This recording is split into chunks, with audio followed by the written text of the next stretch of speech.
that face us now were with us then.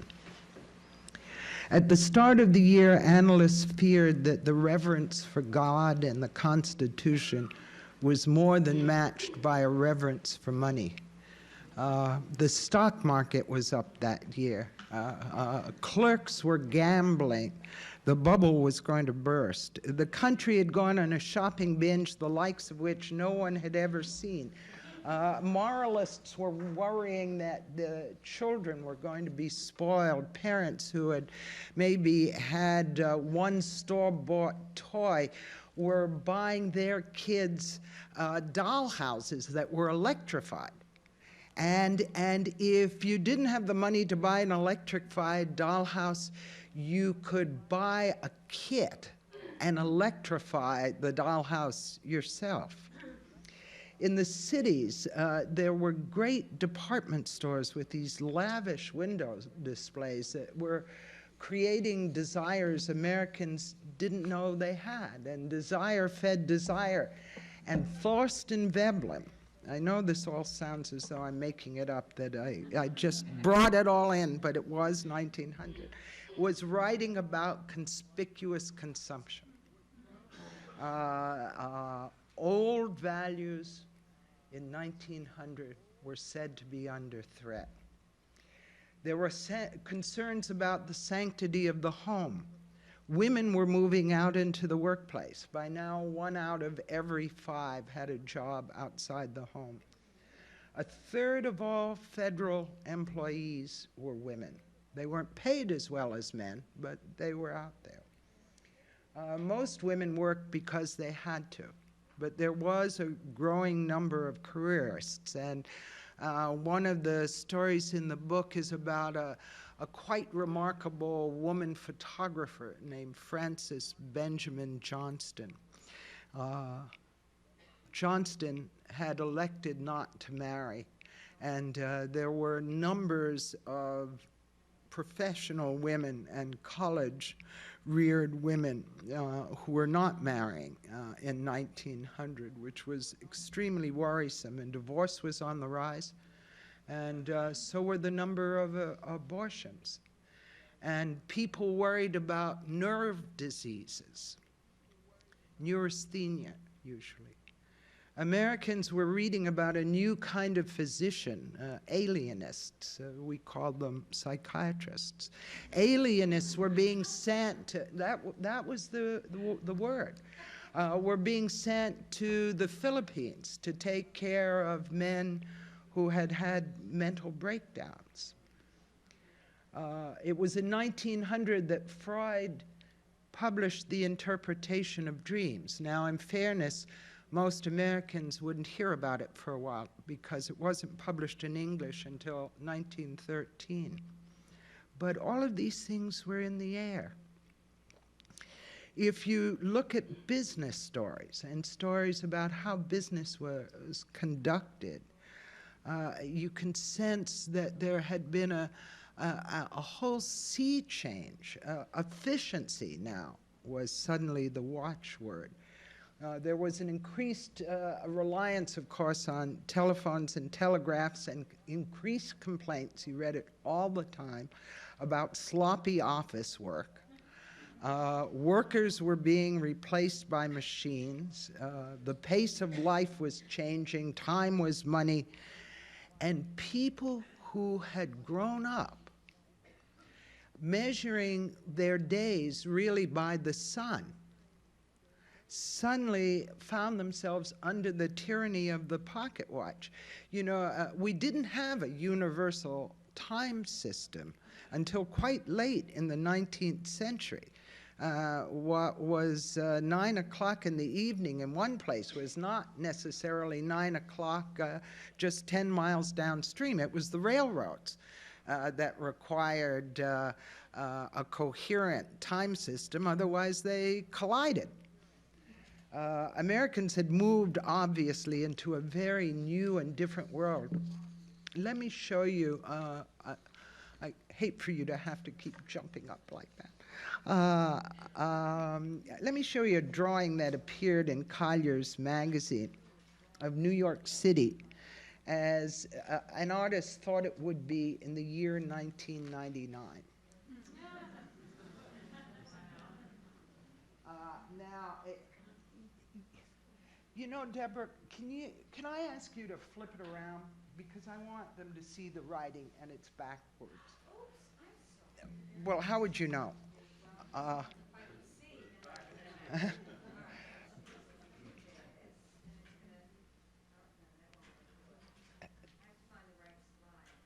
Oh, that is the right slide. Yeah.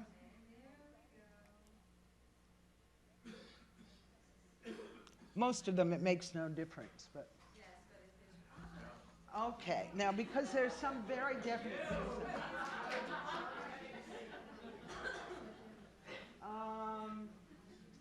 Over there is somewhere on the right. You over there can't see it, but there is a sign for a quick lunch, and New Yorkers had invented the quick lunch, and Europeans were absolutely horrified that people were going to give up a perfectly good midday meal for a quick lunch.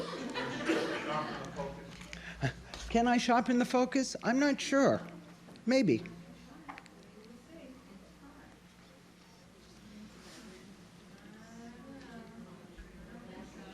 Is that better?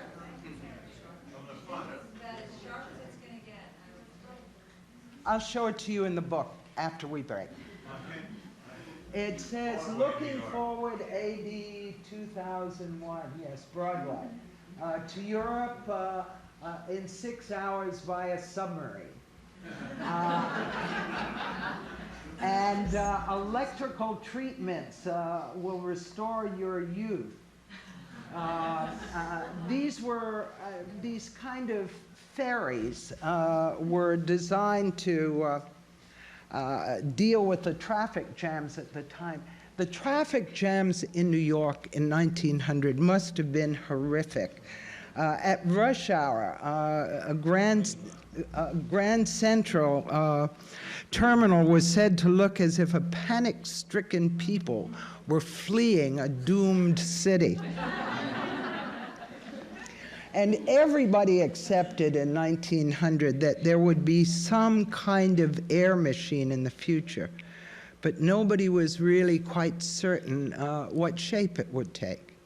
1900 was the year the Wright brothers first went out to Kitty Hawk, but they didn't tell anybody. Their early experiments were all kept very secret, so Americans wouldn't hear about the Wright brothers for another 2 or 3 years. If you can see the Babel building, most of you, that was a symbol of the other great revolution in American life. Okay, we can take the lights up, please. The variety of people in this country was astounding by 1900. The population had tripled in 50 years.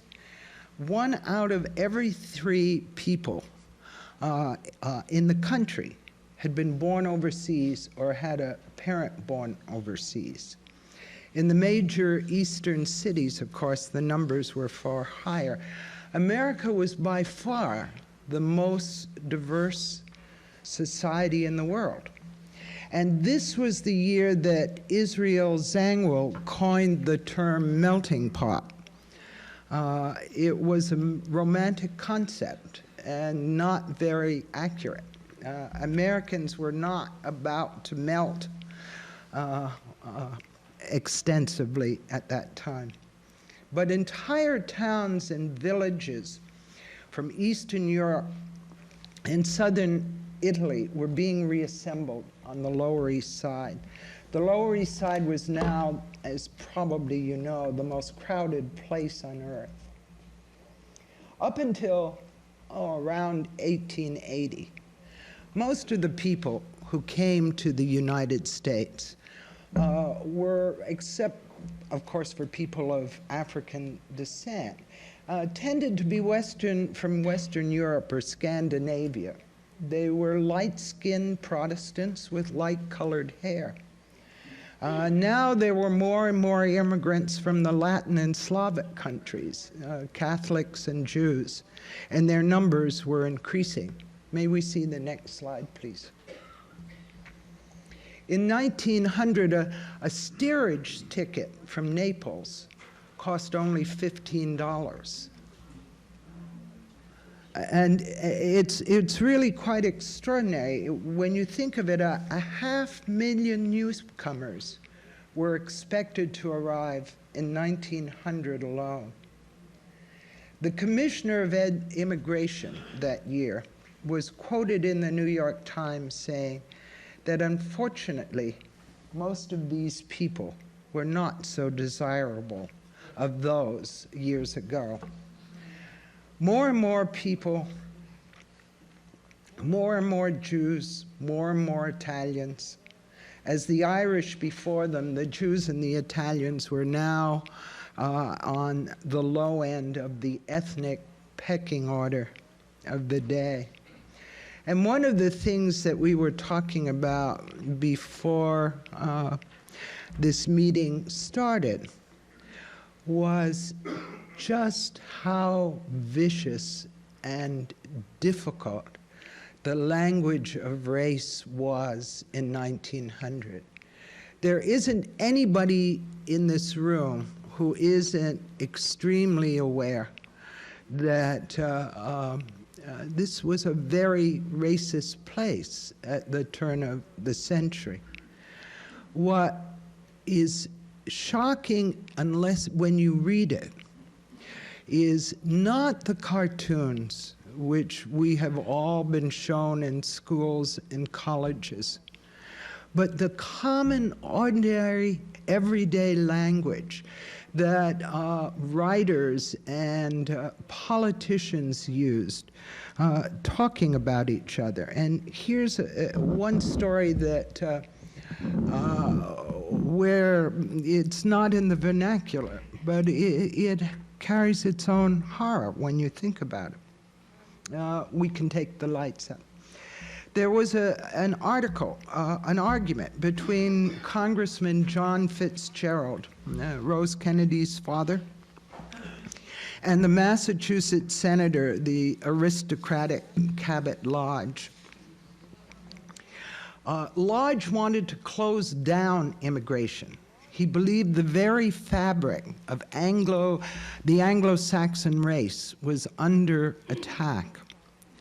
He said to Fitzgerald, if a lower race mixes with a higher race, and there was a very clear hierarchy of preferred races, he said, if a lower race mixes with a higher race, history teaches us the lower race will prevail.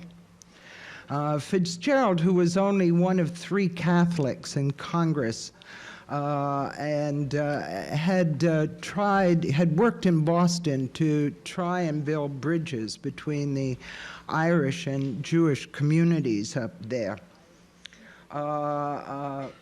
was a strong advocate for immigration at the time. So Lodge went to him and reportedly asked him if he believed that Jews and Italians had any right in this country. Fitzgerald responded, as much right as your father or mine. It was only a difference of a few ships. At the bottom of the ethnic pecking order, of course, were the African Americans. In 1900, there were 9 million African Americans in this country. Now, if you think there were 76 million people, almost 10 million were African American, over 10 million were Catholic, about 1 million were Jews. There were several 100,000 Asians by then. You begin to get a sense of how the rigidly held white Anglo-Saxon Protestant hierarchy felt under threat.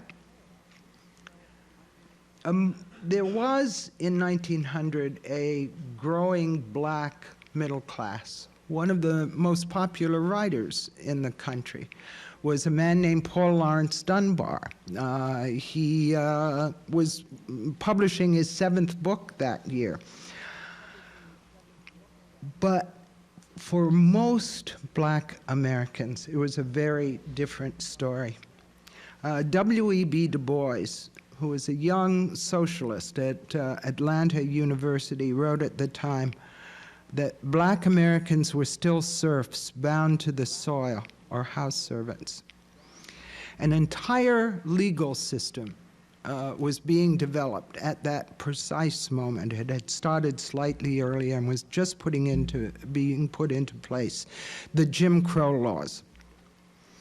Trains, trolleys, hotels, schools were all being segregated. Now, this was new. This had not existed before. And you can imagine the horror of people who had come out of slavery, had this feeling of extraordinary triumph, a brief flurry during Reconstruction, and already began to see their world closing in, closing down. There was in the black press this curious collision of optimism and hope and expression of the American ideal, which you read over and over and over, and the horror of what was happening. There was a terrible race riot in New York that summer. The stories about it in the paper are staggering. And the mayor of Savannah recommended to the mayor of New York his method of dealing with such an outbreak, which was reported in all our papers, and it was quite simple. The mayor of Savannah wrote, "I called out the fire department and ordered every hose turned on the mob. The result was instantaneous. The force of the stream piled Negroes up one on another, but it stopped the riot." And that's what they did here in New York. And the Southern papers took New York to task because New York had been smug on the issue of race. And suddenly, we were seen as being vulnerable too, and our hatreds were as evident as the hatreds in the rest of the country. 1900 was the year that the last black congressman was kicked out of office. George White, he was an extraordinary man. I don't have time to tell you about him tonight, but he was really remarkable. When White left office, there would not be another black American in Congress for another 28 years.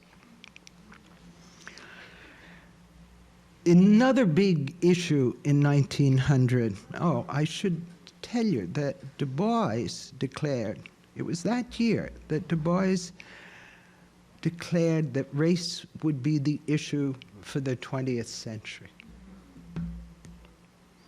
Another major issue that Americans were very concerned with that will sound familiar was the rise of the trusts. We express it slightly differently. The equivalent to Microsoft in 1900 was Standard Oil. In every town, the standard delivery wagon carrying kerosene went from house to house, delivering cans by the kitchen door. Kerosene lamps still lit all but the most affluent homes.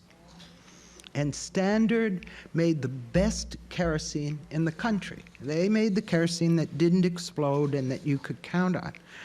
But in March of 1900, they did two things simultaneously. They raised the price of kerosene, and then a few weeks later, they raised their dividend. And all hell broke out in the papers. And on the floor of the House, Fitzgerald rose to say that it was as though Standard Oil had imposed a tax on the American people. And he called for government intervention. Now, John D. Rockefeller, the founder of Standard Oil, had been attacked for years, and he knew how to avoid government intervention. One way or another, he had driven almost all his competitors out of business. In the name of efficiency, I should tell you, he said he saw no option. Testifying before Congress, he declared, "The growth of a large business is merely a survival of the fittest, the working out of a law of nature and a law of God." Darwin was cited very often as... But going back to Standard Oil, 1900 was an election year. Few in Congress had any desire to take on big business. Election campaigns were becoming more and more elaborate and more expensive. Campaign money came primarily from the very rich or from business. And that year, what would not be known for some years was at that very time that Fitzgerald was complaining about the rise of the price of the kerosene, Standard Oil was paying off one of the most powerful men in the Senate to make very certain that there would be no government action. The tie between business and government was of enormous concern to Americans in 1900. Throughout the campaign that fall, there were calls for campaign reform, but little faith that it would ever happen. Who would ever finance a reform candidate's campaign? There are whole articles written about campaign financing published in 1900. Over and over again, Rockefeller was excoriated that year. But at the same time, Americans were also fascinated because he was, at that moment, one of the richest men in the country. While papers would lambaste him on one side of the page, the other side of the page would have these exquisite details of how he lived. And he had a large estate, which exists still. Some of you may have been there up at Pocantico in northern Westchester. And he was expanding that in 1900, buying out farms, laying out a private game park, adding an 18-hole golf course, and 70 miles, this is within his own estate, 70 miles of winding drives that led out to plazas overlooking the Hudson. Now, prior to the very rich and the gaudy very rich were also new in American life. Prior to the Civil War, there had always been Americans with money, but they prided themselves on not being too showy, on preserving something of an egalitarian facade. And for a long time in New York, you really couldn't identify the homes of the very rich unless you knew them quite specifically. But now there were these great palaces to rival the great homes of Europe, and books being written for, ooh, that wind feels lovely. There were books of advice being written for women who were newly rich and read by women who hoped to become rich, I think, with chapters on how to deal with the servants. And one, I listed them, one talked about the lady's maid and chambermaid, the parlor maid and valet, the butler and the footman, the chefs and second cooks, the waitresses and laundresses, scullery maids and nannies for the nannies on their days off. It was said at the time that there was nothing worse than asking the wrong servant to wash the dog, or dress your hair, or polish your shoes. There was endless fascination in America with those who had too much. The very rich were covered with a kind of intimacy that really is surprising. And Horatio Alger, remember, had by that time invented the great American hero, the penniless orphan boy who grows up to capture the gold ring. Andrew Carnegie was the great example. Everybody talked about Carnegie. Carnegie had come to America, an impoverished kid. He had to drop out of school when he was 12. He was self-educated, supported his mother and younger brother. Within months of this time, he becomes not the richest man in the country, but the richest man in the world. And the great wonder of America, what fascinated people overseas, and part of the great pull here, was that the possibility of riches was open to all. There was no barrier of class in America. And that's really what made us different. But at the same time, also in 1900, one study reported that 10 million people were underfed, underhoused, and underclothed. The statistics were really quite shocking. Impoverished parents were forced to send their children off into factories and mines and mills. And you've all seen pictures of children in the sweatshops in New York. Child labor was the shame of America, and there were over 1.5 million young children working in 1900. Can we see the next slide, please? In the coal mines, boys went to work as young as 8 or 9. These kids are some of them. You can see the overseer with the stick there. These kids would work 10 to 12 hours a day. They're picking coal from slate, and they weren't allowed to wear gloves because the owners wanted their hands to be sensitive so that they would feel the ore and not throw any of it away. Americans were shocked by photographs like this one. And during the fall of 1900, there was a strike held by the United Mine Workers, of the hard coal miners out in the fields of Pennsylvania. And there were a lot of stories about these youngsters. And when the miners went on strike, they were seen cavorting around town as though they'd just been let out of school for the first time in their lives. But when the strike was settled, the children went back to work. 1900 ended. We can take this slide out, please. 1900 ended much as it had begun, with the same wave in the press of summations of the past and prophecies of the future. A writer in San Francisco declared that the 20th century would begin with the airship, but where it will end, no man can predict. One writer mentioned that Jules Verne had once conjured a voyage to the moon. If that still remains a bit of fiction, he said, there would seem to be no good reason why it should not someday be transformed into result.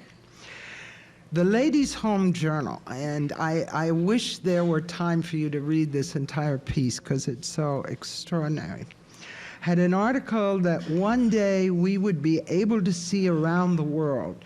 The cameras would be connected by circuits to screens so that we could view the coronation of kings and see battlefields thousands of miles away. What had yet to be done would be done. At the same time, at the end of that year, for all the bravado that the year had started with, there was a certain cautiousness that crept into the writing about the future. and that one hears a bit now, starting now. There had been, in the 19th century, 50 major wars and countless small ones. And many writers were concerned about wars in the future. H.G. Wells wrote of a desperate and decisive struggle for command of the sky. He understood very well that there would be new forms of explosive and incendiary devices which would leave no camp or shelter safe. Everybody, everywhere, he said, would be perpetually looking up at heavens with a profound sense of loss and insecurity. And Jack London was writing about the impossibility of war.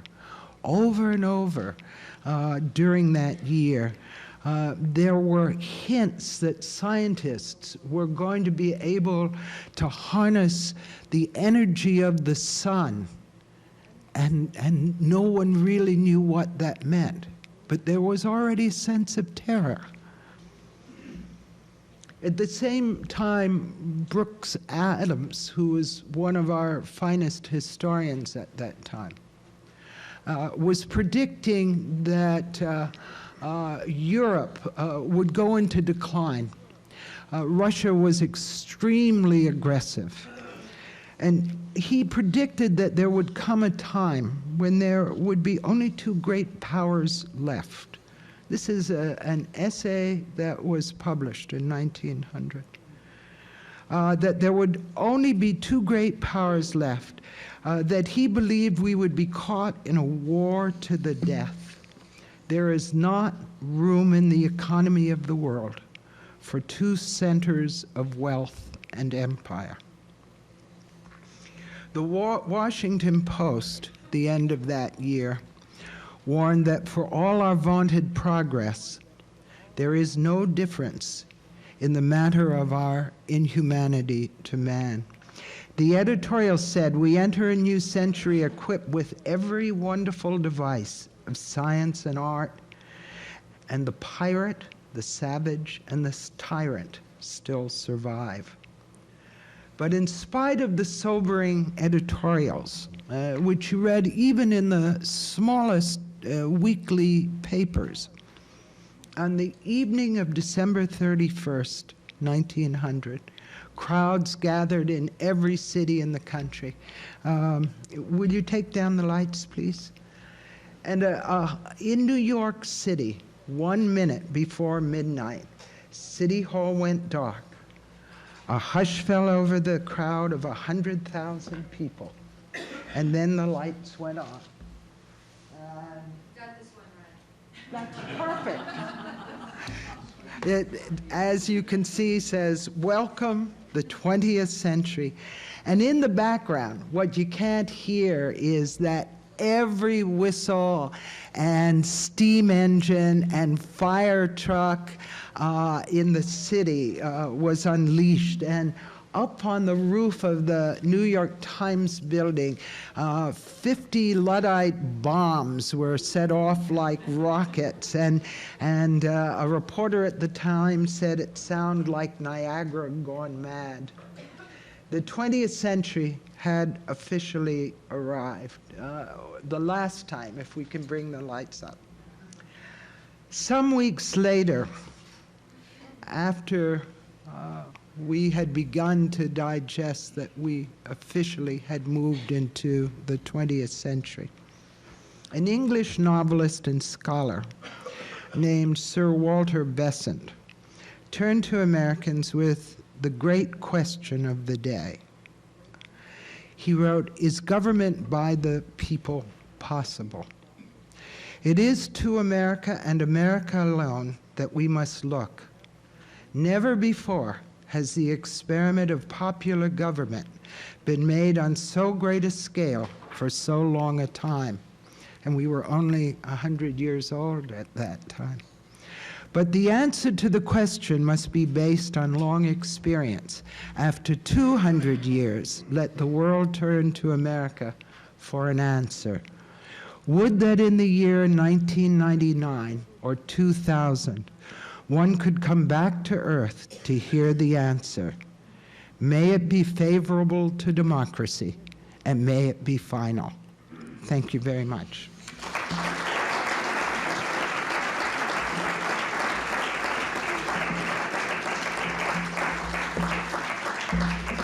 Okay, nothing about tobacco, but I'll answer it or try.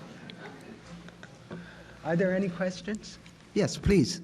Were there any special events that were conducted around the country on the turn of the century? Oh, there were hundreds of them, but the most major was the Century Ball, which was held in Kansas City.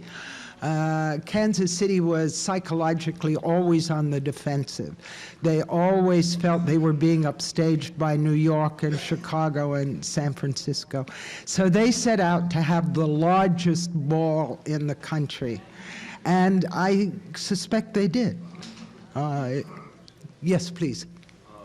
I haven't read your book yet, but I do have it.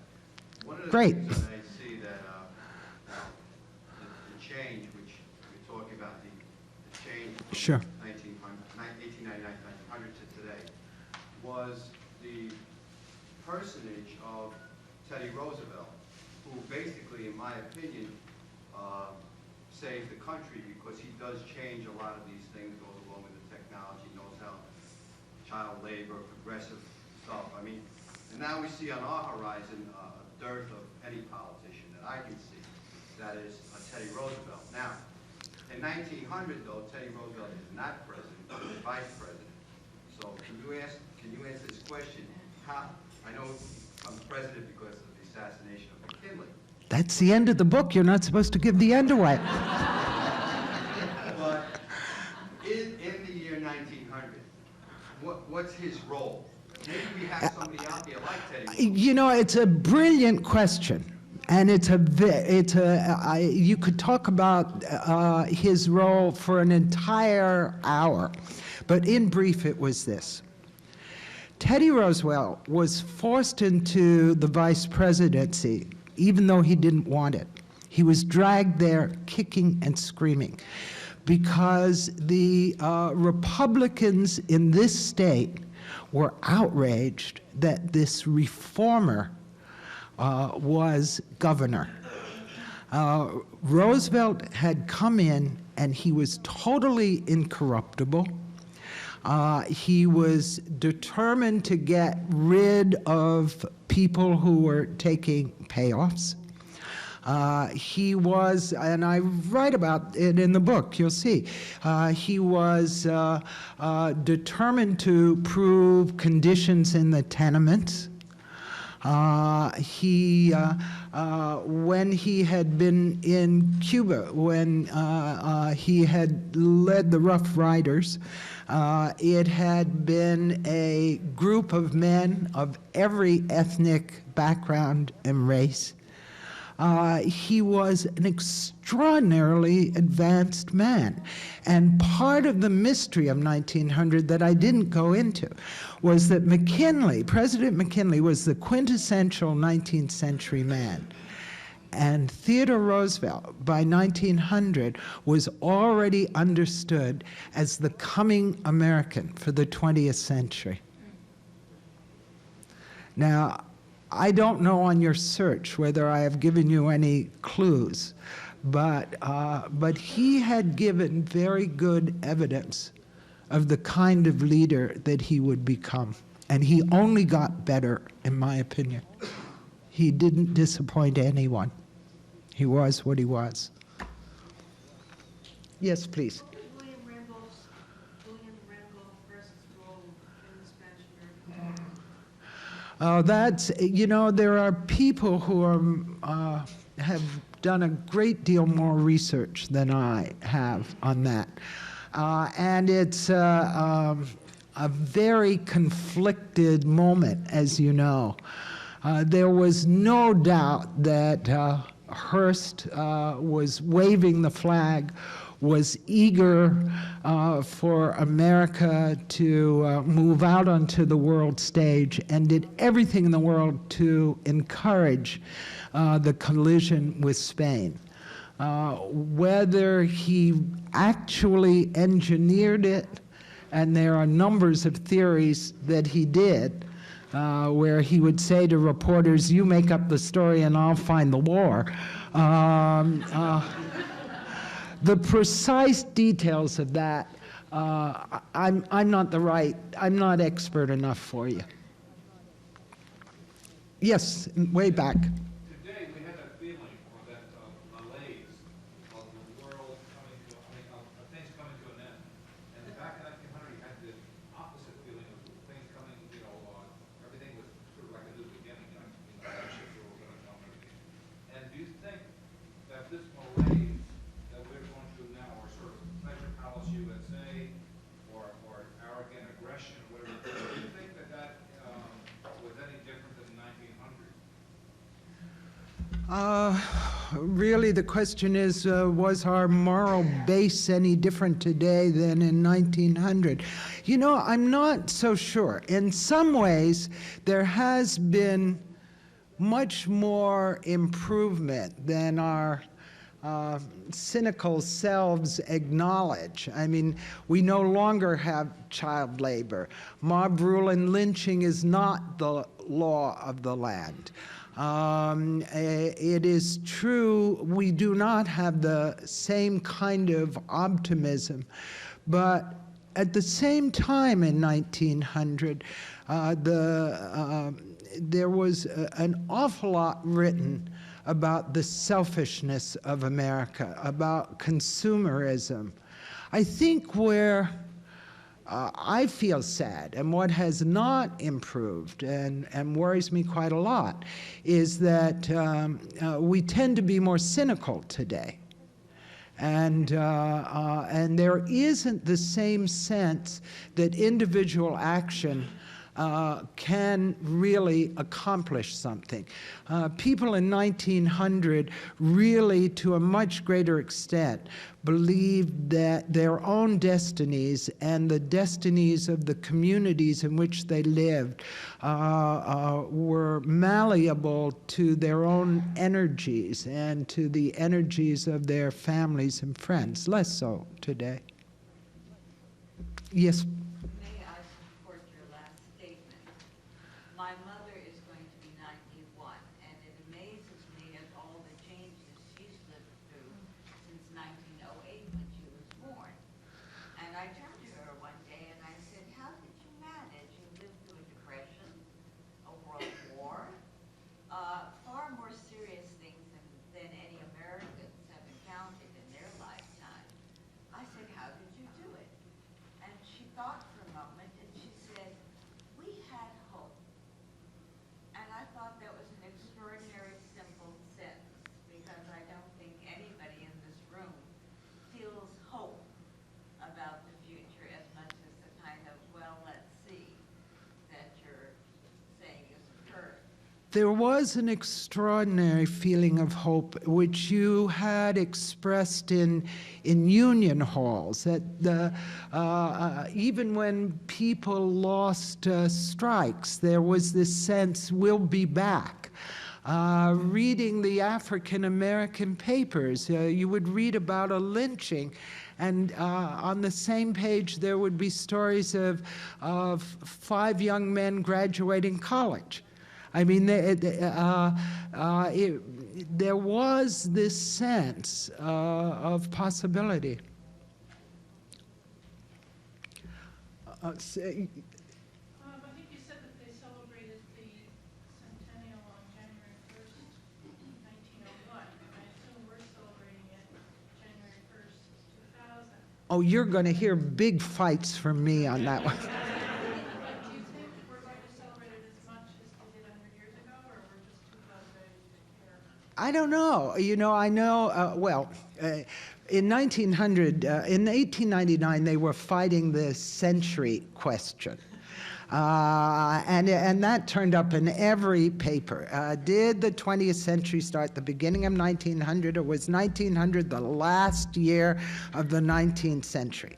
The world broke apart over this. The Pope, Queen Victoria, and William McKinley all said January 1, 1901. The Kaiser celebrated it on January 1st, 1900. And right then and there, we should have understood that we were headed for trouble.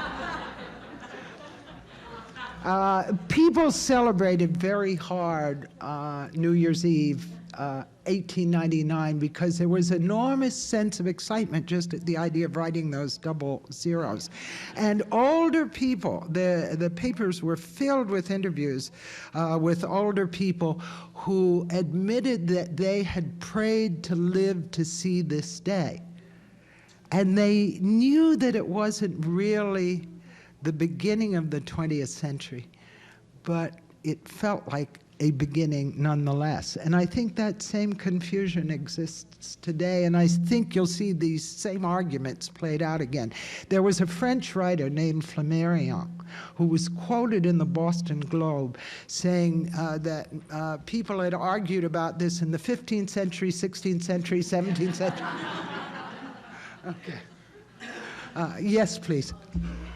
African-American males were allowed to vote? No.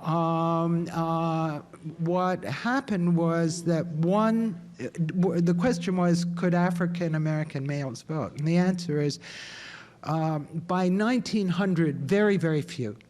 One state after the other had passed legislation making it all but impossible, which is why George White was forced out of Congress. And the vote in 1900 was lower than the vote in 1896. And that is a troubling question about 1900 and goes back to a question that the gentleman in the back row asked before about where we stand, because part of the explanation on why the vote went down was that Black Americans had been disenfranchised. But part of it was that voters seemed turned off. And there was an enormous concern that appropriate percentage of people weren't turning up at the polls. And it was a very, very troubling question that was raised repeatedly that year. Yes, please. This has to do with your years in the media and today's lecture. How was the media, the media, according to you in the last hour, was very hopeful about the 20th century. The media today seems to be less hopeful. In your viewing, being in the media, seeing the media from 1900, why is there that change? Why is the media not as hopeful? Why is it we hear only the negative things, while the media then was, according to your, what you have written, was much more positive? I think there are two reasons, and this is a very personal response. I mean, it isn't anything I've ever studied. One is that the media, reporters and writers, reflect the climate of their time, so that philosophically and psychologically, if the country is going through a period of boosterism, and patriotism is the tone of the day, it is not unnatural that the reporters of that time would be caught up in the same emotion. The muckrakers, the journalists who were digging in to uncover things, had not quite begun. They came a little after 1900. And there were isolated incidents of people sort of nipping at the heels of the general press. But I think I've seen an enormous change within my lifetime. In the 70s, I was at CBS News, and the difference between pre-Watergate and post-Watergate was night and day. and everybody became an investigative reporter, and everything was open season. And the whole business of discovering what the CIA and the FBI had done, there was an absolute sea change in attitudes, and reporters were far less inclined to take things on face value, and far less inclined to go along at government requests to fall in line. I had maybe misunderstood the catalog, but I had understood that you had thought of parallels between the 19th century and the 20th century, or going into the 21st century. My understanding was that the 20th and 20th century were very expansionist. Certainly Teddy Roosevelt was that way. Right. But we were very hopeful, we were very positive, and as the woman over there has said, her grandmother was full of hope that she was able to get through all the trials and tribulations. My own feeling is that the 21st century as we're coming to, there's much more trepidation. I mean, the technology, it seems to be so far in advance, and it seems that we're not as confident or as hopeful or positive about coming into the new century. Am I incorrect? I thought I understood that you thought there are very distinct parallels between the turning of the two centuries. Where am I misunderstanding? No, I think that there are parallels, but I intended it slightly differently. I thought, I see what happened in 1900 as sort of providing the base, if you will, for where we are now. And what happened from my perspective is that we recognized in 1900 that technology had potential dangers. 100 years later, we understand what those dangers really are. They were so much worse than anybody's wildest imagination. H.G.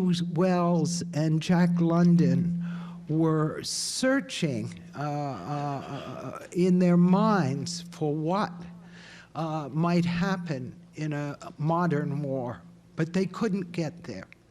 And I think what the difference, perhaps, in the attitudes in 1900, and man had not developed as fast as technology, that there had been no improvement in our ability to deal with each other as nations or as people.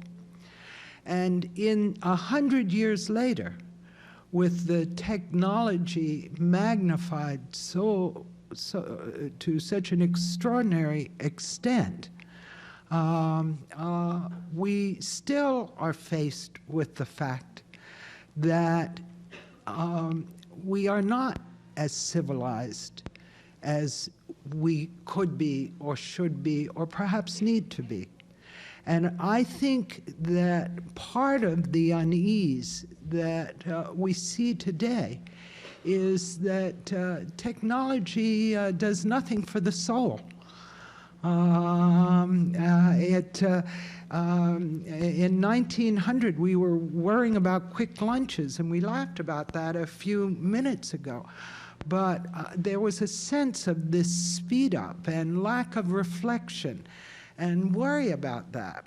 And 100 years later, that has magnified so considerably.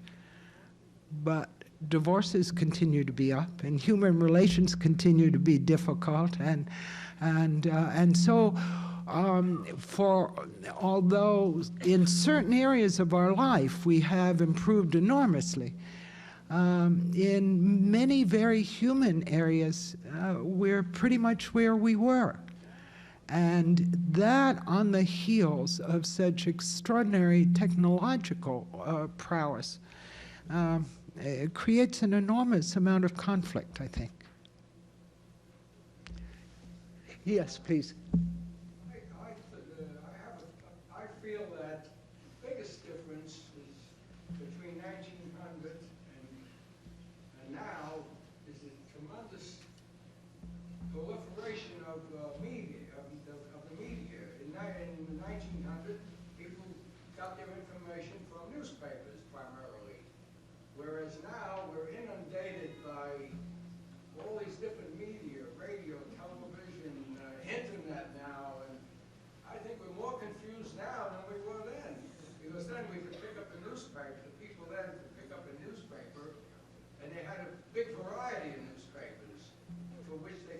in cities. Now Yeah. we're inundated, and I think we're more confused than we ever were. It's my feeling. Maybe. I just want to make a comment here when you talked about hope. I think there's a great deal of hope amongst the new immigrations that have come in. I mean, when you talk to the Chinese and the Vietnamese and the Indians and all those groups that are in, there's a great deal of hope, and hope like I've never seen before. And I think it was the same with the Jews, the Irish, and the Italians.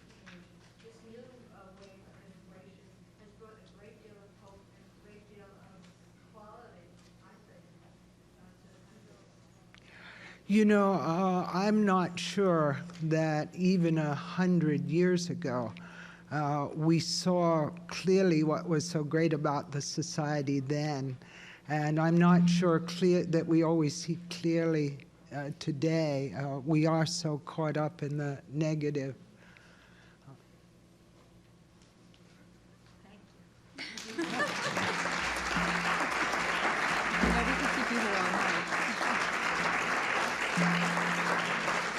Thank you very much. Just a reminder that Ms. Crichton will be signing books out in the foyer in what we call our Hall of Mirrors. And books are also available for purchase there. Thank you. Thanks for listening. For more information on the 92nd Street Y, New York, and all of our programs, please visit us at 92ny.org.